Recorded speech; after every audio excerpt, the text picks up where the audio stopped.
주 안에서 축복하는 더사랑의 교회 성도 여러분, 오늘도 주님께서 주시는 지혜로 빛과 소금의 역할을 잘 발휘하며 승리하시는 저와 여러분들 모두 되시기를 주님의 이름으로 축복드립니다. 오늘 살펴보실 하나님의 말씀은 잠언 6장 1절에서 19절 말씀입니다. 함께 드라마 바이블로 보도록 하겠습니다.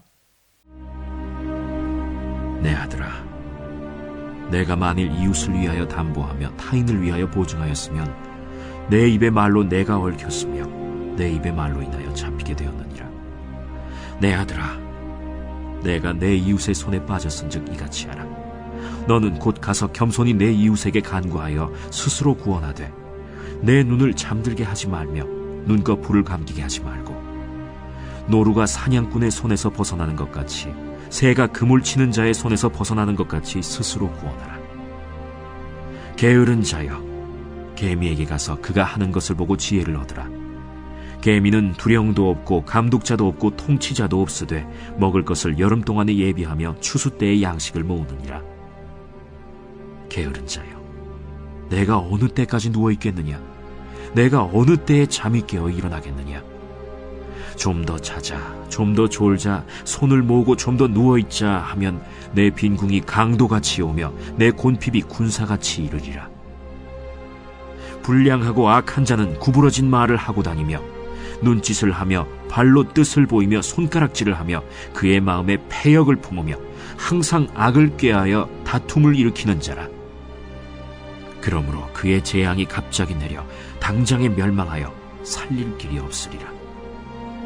여호와께서 미워하시는 것, 곧 그의 마음에 싫어하시는 것이 17가지니 곧 교만한 눈과 거짓된 혀와 무죄한 자의 피를 흘리는 손과 악한 계교를 꾀하는 마음과 빨리 악으로 달려가는 발과 거짓을 말하는 망령된 증인과 및 형제 사이를 이간하는 자이니라.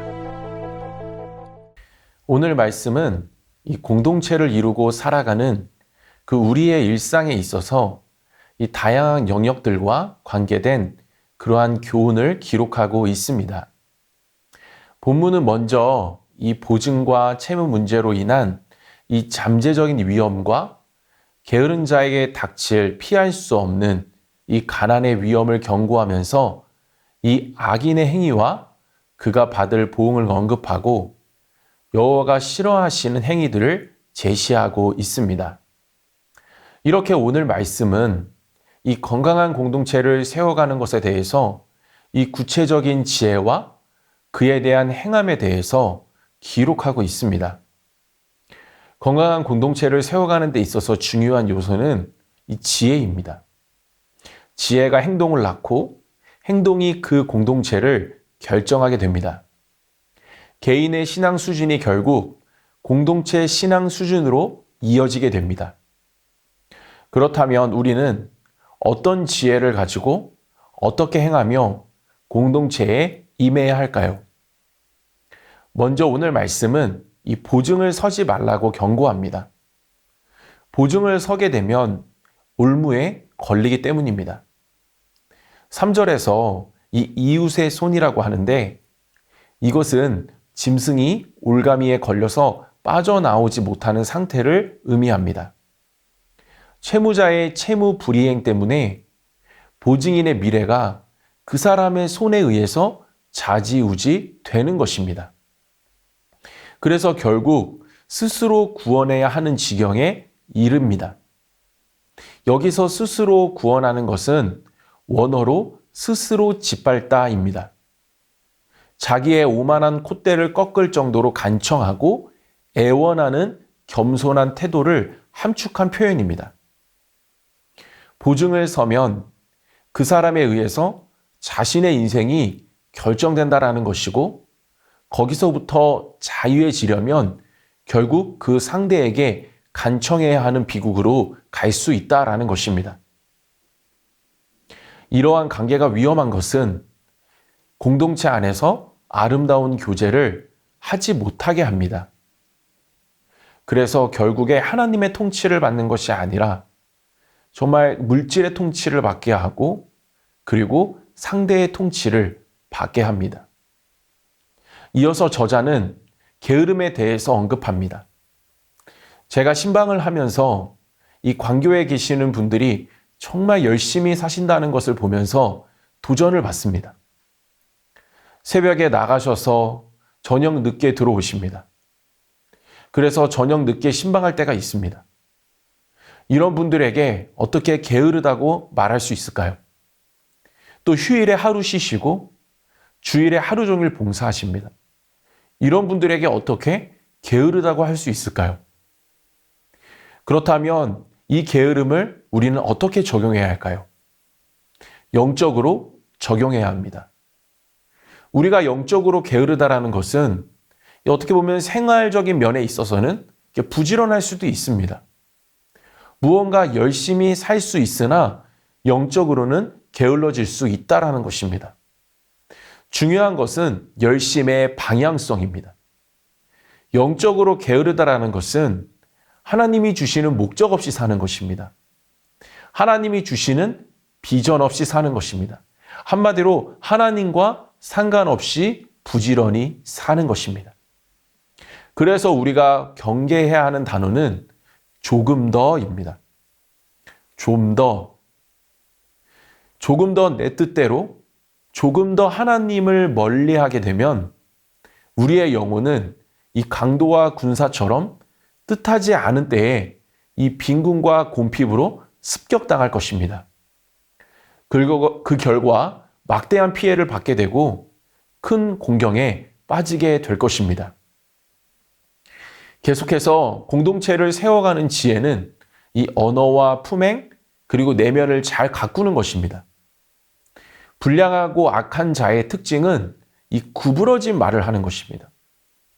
여기서 구부러지는 사실을 곡해하는 말이나 이 거짓말하는 것을 의미합니다. 앞에 4장 24절에서 구부러진 말을 내 입에서 버리며 삐뚤어진 말을 내 입술에서 멀리하라라고 이렇게 같은 의미를 기록하고 있습니다.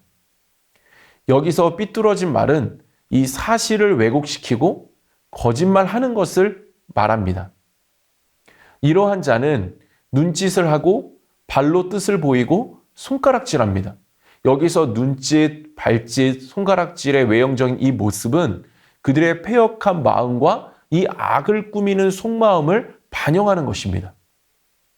그들은 이 패역이라는 폭력성과 악을 마음에 새기고 항상 분쟁을 일으킵니다. 마음이 잘못되니 입술이 잘못되고 행동 또한 악행으로 의사소통하게 되는 것입니다.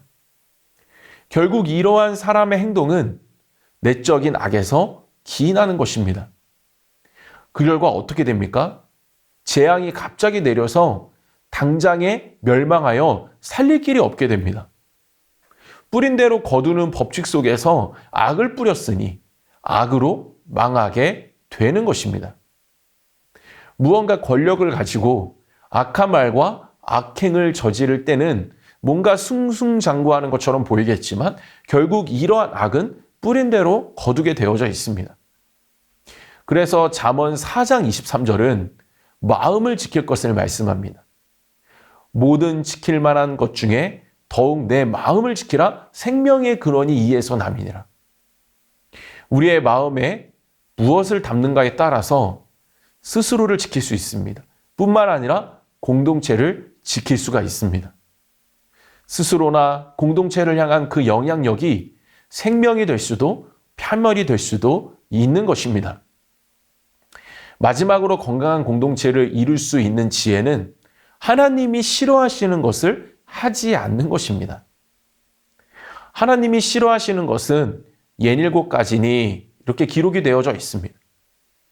여기서 이 67가지는 이 6이나 7가지라는 그러한 표현입니다. 교만한 눈, 거짓말하는 혀, 무죄한 자의 피를 흘리는 손, 악한 계교를 꾸미는 마음, 악행으로 빨리 달려가는 발, 거짓 증언, 형제 사이를 이간질하는 행위입니다. 교만한 눈은 이 높아진 눈입니다. 눈은 마음의 상태를 아주 잘 드러냅니다. 마음의 태도를 그대로 반영합니다. 그래서 그 사람의 눈을 보면 이렇게 마음을 알 수 있다고 우리는 종종 말합니다. 이것은 하나님 앞에서 높아진 것입니다. 교만하고 뭔가 이 불순한 마음의 태도가 결국 눈으로 드러나는 것입니다. 이러한 교만한 마음은 결국 자신을 드러내는데 더욱더 이 박차를 가하게 됩니다. 거짓된 혀와 무죄한 자의 피를 흘리게 하는 손과 하나가 되어서 이 악의적인 마음을 계속해서 표출합니다. 뿐만 아니라 죄짓는 데 빠르게 반응하고 결국 공동체에서 이간질하며 공동체에 악한 영향력을 끼칩니다. 이간질은 자신이 주인 되었다라는 착각을 불러일으킵니다.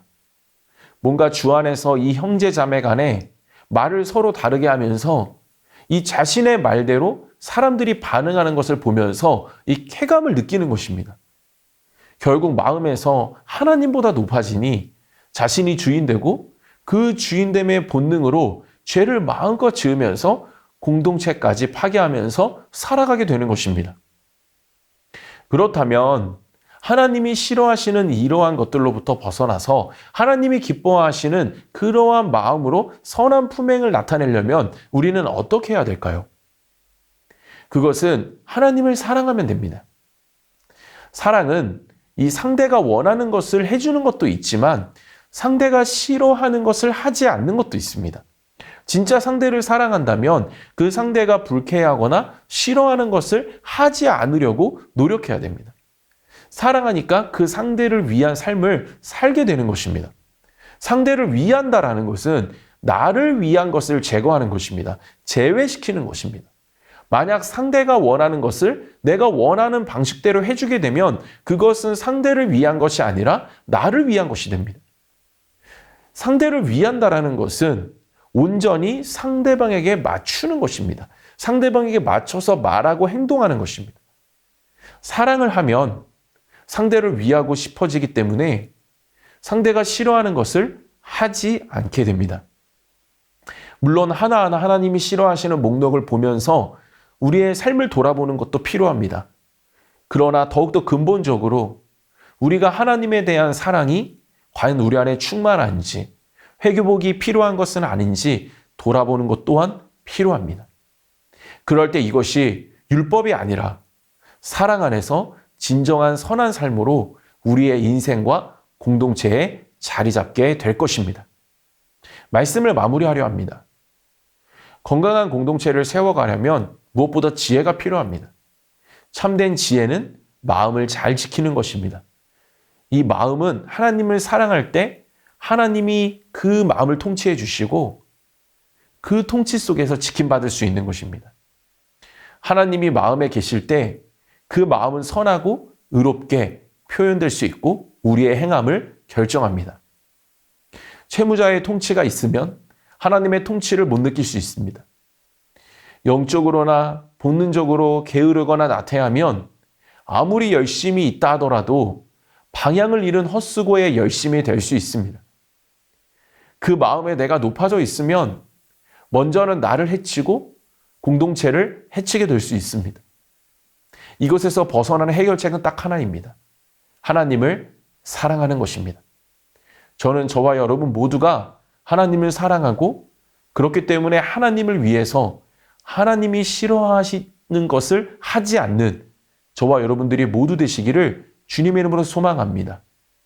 그래서 그 지혜로 말미암아 지금 우리가 속한 그 공동체에서 지금처럼 건강함으로 그렇게 그 공동체를 주님의 뜻대로 세워가시는 그러한 일에 앞장서시는 저와 여러분 모두 되시기를 주님의 이름으로 축복드립니다.